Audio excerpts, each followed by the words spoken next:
we're going to do like a hello or whatever. Yeah, let's make it. You can do your hello with your video. Huh? You can do your hello with your video. So you can No, be it's like, not my video. I don't do intros. Hi guys, I'm here with Lewis today, and we thought that we were just going to address some of the issues that bug me a lot because I get asked all the time about my tattoos. I know Lewis does as well. So we thought, you know what?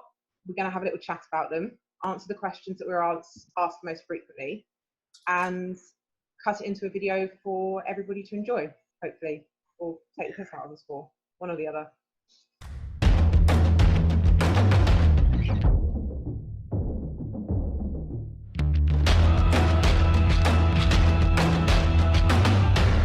So, Lewis, go on. Tell us what's going on at the moment. What's going on? In my life, at the moment, I'm just getting very busy and creative on TikTok, to be honest. I've not really done much else. I'm supposed to be working on my agency at the moment, finding some new clients, but it's quite difficult, because obviously all the businesses, you probably know yourself, a lot of businesses have slowed spending. They're not looking at the future. They're kind of just trying to survive and weather the storm, and spending's down. So it's a weird moment in everyone's life. Yeah, mine's the same with it. Slower, but doing the old pivot thing at the moment. Although I'm enjoying your TikToks, I'm going to have to come to your TikTok talk that you're doing.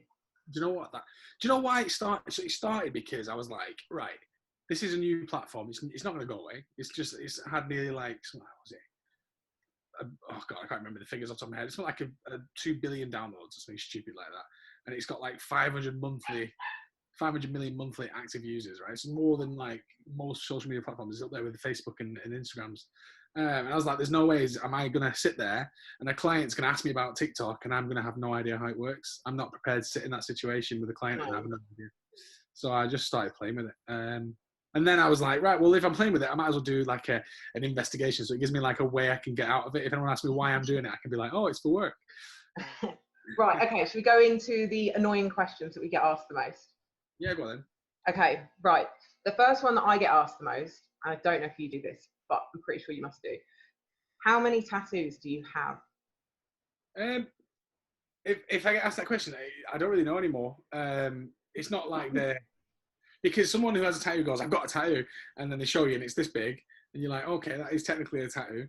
But then, what would you technically you've got like 20 tattoos on one arm. What would you say, 20, or would you say? No, I just say I don't know. I just say, look at me. I mean, yeah, you've got way more. I think you've got more. No, you've not got more than me. I've got my entire leg tattooed. Full leg? Full colour, solid. I'm going to say you've got both sleeves. I've only got 1.5 sleeves because the coronavirus ruined that one.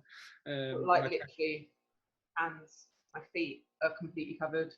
Yeah, I've got them on my shoulders. I've got them behind my ears. What is it? Why did you start getting them? I know I want them, but I don't understand why did you start getting tattoos like that? I had my first one when I was 14. Yeah.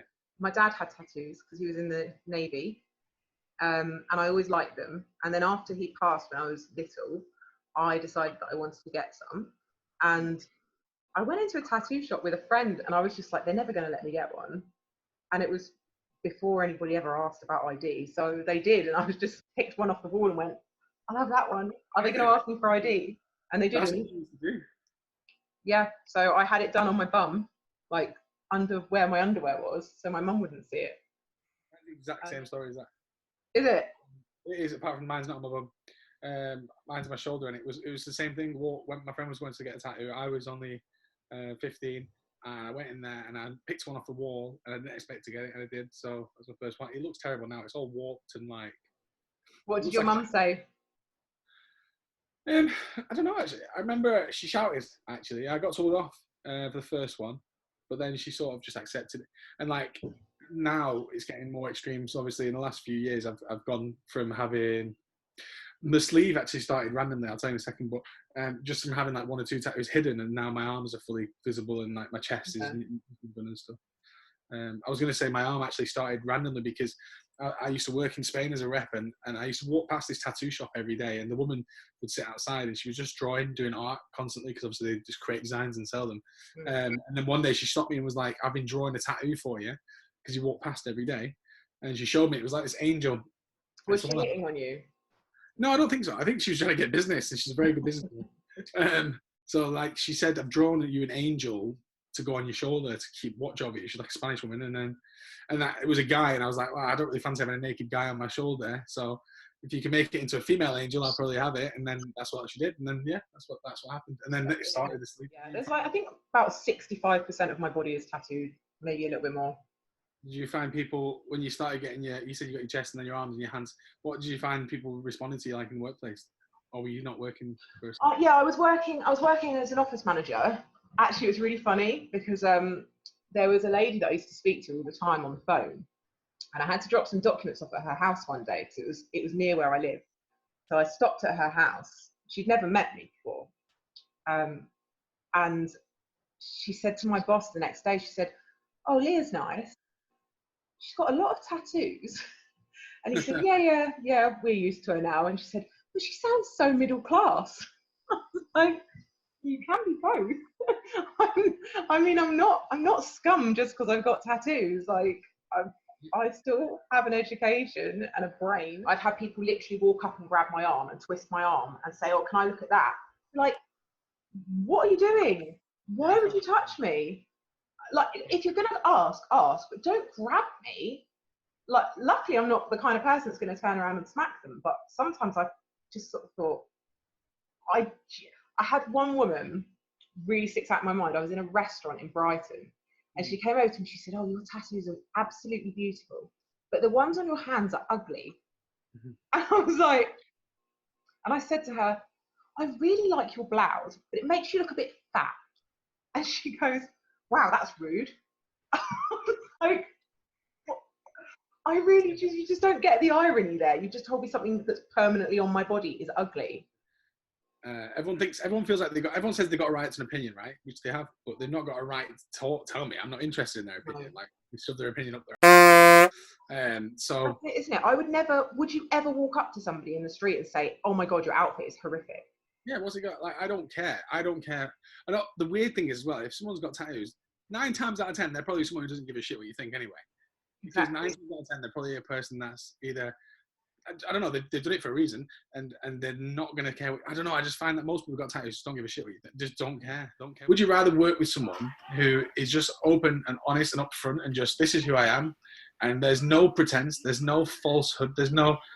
A lot of people, for example, they have a telephone voice. They answer the phone in a certain way because they've been trained to do that, because they think that's how they're supposed to sound on the phone. Now, don't get me wrong. I don't think answering with a Mancunian accent going, "All right," is good. But I don't think that it has to be so fake. And I think that a lot of people in workplaces are faking a persona at work, and they come out and they go and do their own thing. I think you should be able to have your personality in your workplace. This is why, I don't know if you've seen, but I had a load of people asking me about doing mentoring on LinkedIn, because obviously the growth that I've seen.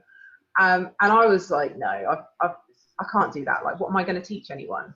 But it turns out that people want me to do it because they want to feel more comfortable, like, being themselves online. I guess the big point that you're going to get across to them is, like, just don't let fear hold you back. So whether it is, I want to have tattoos in the workplace, it's a fear of, what if the people that I work with don't like it? The people don't want to stand out, or they don't dare raise their hand and say an idea they've got because they're scared of getting hammered. There's that old adage that the nail that sticks out always gets hammered, or whatever. And people that don't do anything different in life, they just follow their herd because they're worried. It's all down to fear. Something scared. I think if you overcome that and you just go for it, it doesn't, like, no matter what will happen that is bad, you can guarantee that it will come back tenfold. What will happen will be positive. I think people they respond better to people that are themselves and that are comfortable in themselves, because they feel like they're not being judged and they feel more comfortable to be who they really are. I've always found that people will meet me and feel very comfortable to open up to me straight away. I'm quite easygoing, and like, I'm quite positive and happy all the time, but because I'm so unapologetically who I am, people just, like, they feel comfortable being a bit dorky or a bit silly or whoever they are. Like, they can be that with me because I don't care. I'll be just that way as well. I'm a massive dork. I'm a most of the time, but I don't care.